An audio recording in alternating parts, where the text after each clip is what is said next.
Your statement that money isn't the problem in terms of salaries for the established faculty, but I come from the community college sector, and there is an epidemic of the use of adjunct people to save money. At least that's the predominant justification.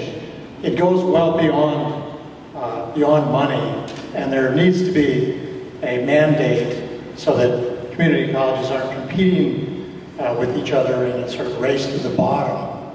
But I would say that the main thing that holds us back in the community college from implementing more widely these reforms that we know work is an unstable and a temporary workforce.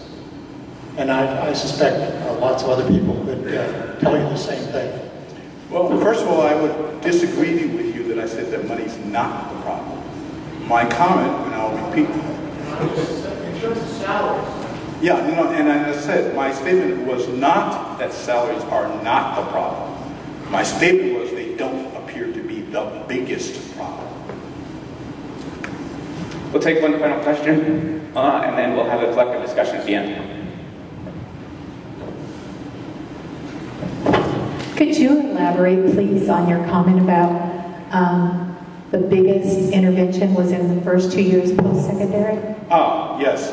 So when we started this report, there seemed to be a dearth of activity looking at the first 2 years of post-secondary education as a rich target whereby policies could make a difference. What was remarkable to us is, although at the start of this process, which actually began about a month after the first report was done, we started thinking about the second report.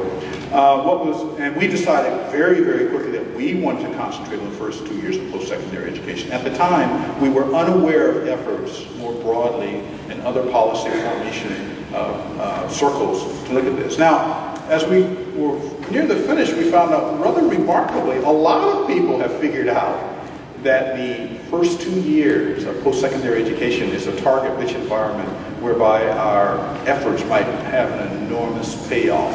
So it looked at the time like an innovation, but we were swept along by a tide that, for example, brings the AAU to the same issue, and they're working of this in a different way. As I said, near the end of our report, it was clear that a fair number of policymakers had decided that we could make a big difference if we focus some attention on the first 2 years.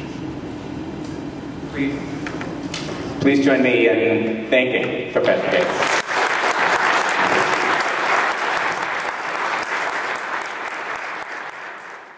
I'd like to leave by saying that, so Noah talked about hair at one point, but he wears a hat these days, and I keep telling him he reminds me of Matt Drudge. All right, my hat's gone. I've got a good head for hats. Let me say, and as you're finding here, I think, and I say, and having done research in this now, that these times are amazing.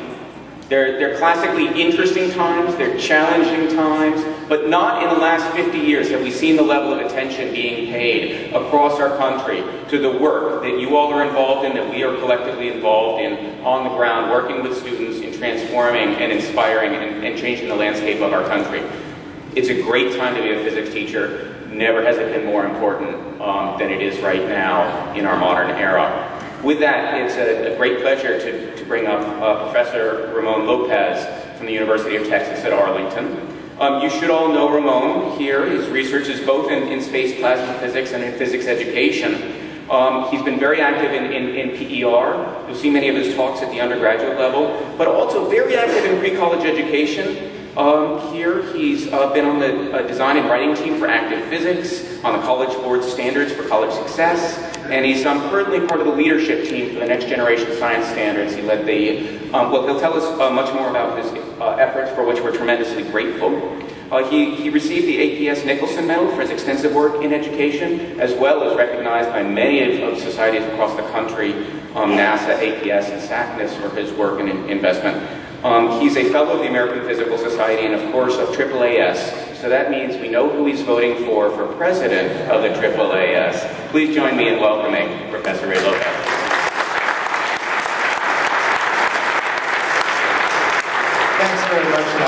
Yes, of course I voted for Jim Gates. And he voted for me because I'm up for a council delegate from the physics section. A couple of comments to start. Let me pick up where Jim left off, about where is the low-hanging fruit. Unquestionably, it is in the first 2 years of post-secondary education, because we lose half of STEM majors who come to university, declared STEM majors, and 80% of that attrition is in those first 2 years. And so there is actually an NSF program called STEP, which gives grants to colleges and universities to try to improve retention, particularly in those first 2 years. I'm a co-PI of one of those at UT Arlington. We're working with College of Engineering and then several departments within College of Science. And it is really a critical issue because all of the efforts in science education nationally, I do not think are going to produce a big bumper crop of new students who want to go into STEM fields at the university. The education reform efforts will be very positive because we're going to produce people who are better critical thinkers, better able to fit these jobs that Jim talked about that were STEM related or STEM capable but weren't really STEM jobs. But if you're interested in why I say this, just Google the words ROSE, R-O-S-E, and science education. It will take you to a site at the University of Oslo where they've been doing massive surveys in countries around the world. You know, they have a 180 item instrument that they've given to, well, now it must be 50, 60 countries with N greater than 5,000 in each country. So really, really massive survey of 15 and 16-year-olds in high school. And on one item where it says, I would like to become a scientist, and you're rating it on this 4-point Likert scale, if you take the responses of those students and then plot them versus the Human Development Index, which is an index comprising literacy, measures gender equality, all kinds of things. So the high HDI countries, the students all rank down near 1, that they have no interest in being a scientist, whereas the low HDI countries are all near 4. And the linear correlation coefficient between desire to become a scientist and the HDI in that country is minus 0.91. So if you really want to double the number of students who are going to go into STEM degrees, you're not going to do it by doubling the number of students who go to college who want to be STEM majors. You would be also trying to reverse a tide that is as strong as fertility rates in HDI. That's not going to happen. You want to improve STEM throughput, you want to produce more scientists and engineers and science teachers, you have to focus at the place where we really lose the students who, after 12 years in K-12 education, after 18 years of living their life and being subjected to all of this stuff, care about giant magnetoresistance, not just the iPod. Most students don't care about the science and technology.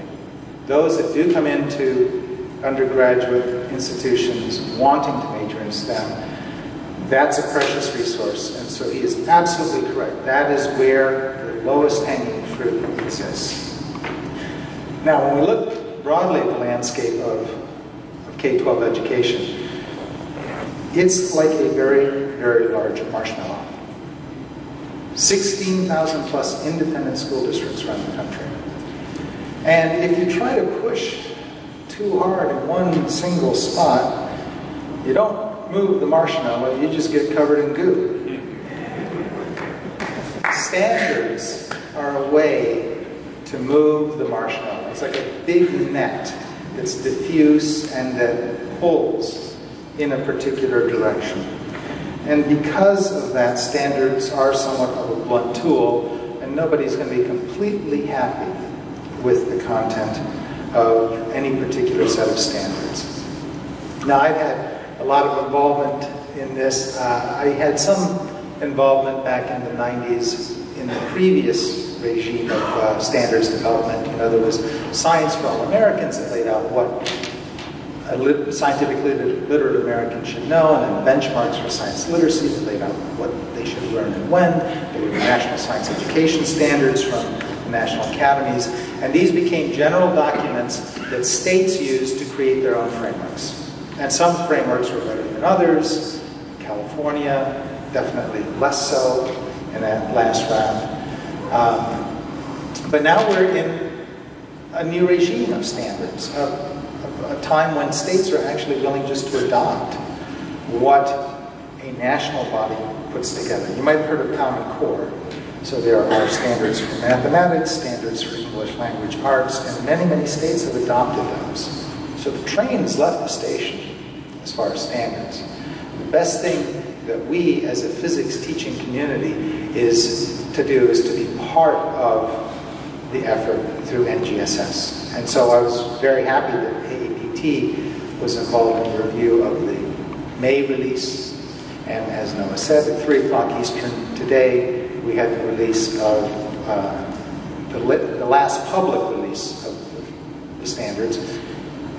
The comments will come back, and they'll go to the writing team. And I'm one of the leaders of the writing team. There are 8 of us who are directing the writing. And interestingly enough, most of my work has actually been in directing the writing of the elementary standards. Although in this last round, I played more of a role with the middle and high school physical sciences, the physics-like standards. Let me show you a few things about standards, just in case you are unfamiliar.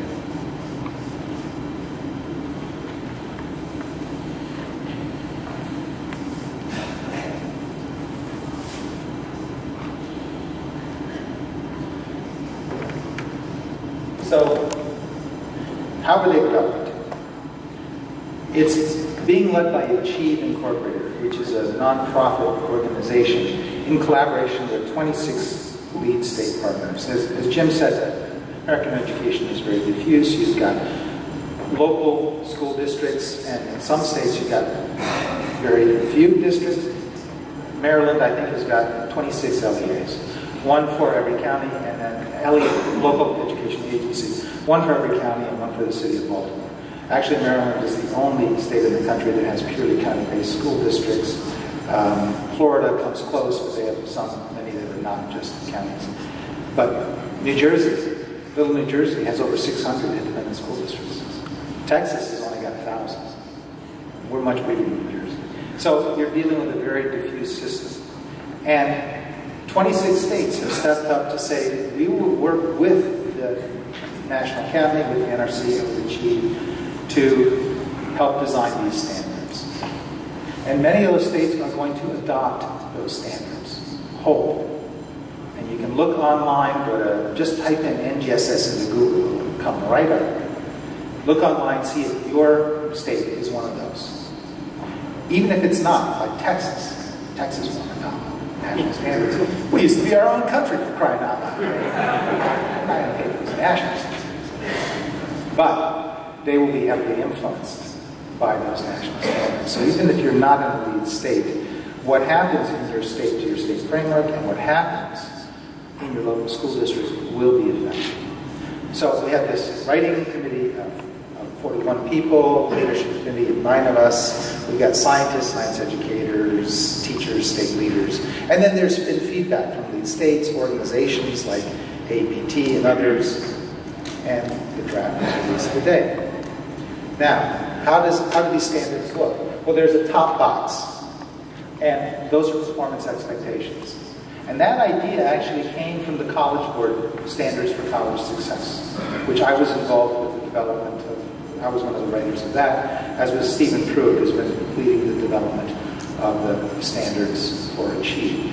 So, those performance expectations should be the first thing that we look at. And what you have to remember is that those are not what happens in a classroom. Those are guides to assessment.